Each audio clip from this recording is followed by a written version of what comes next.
Hello guys for today's video. So yun na nga guys, no, dito tayo sa may inasal. So yun na nga guys, no.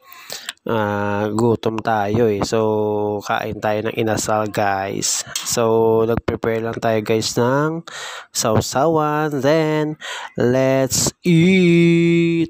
Yan guys, no, napaka-solid niya, no.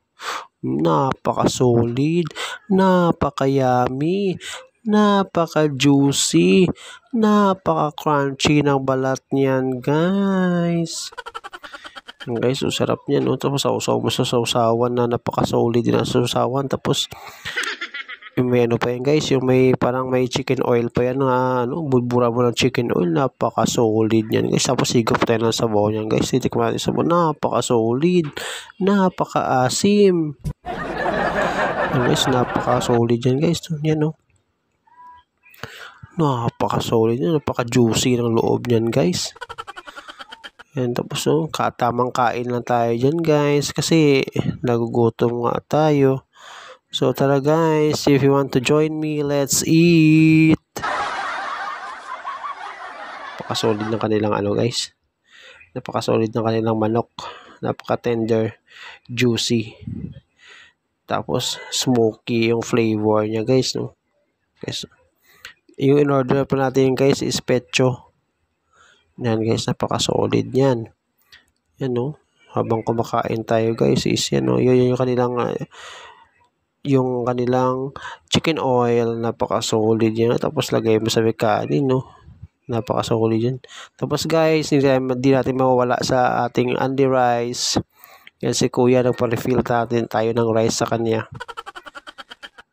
Napaka-solid yan guys. Napaka-yummy, napaka-juicy.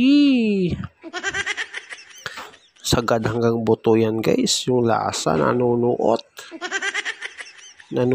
hanggang dulo. Ayan guys, tikman natin yung kanilang mga kailaliman na part ng kanilang solid.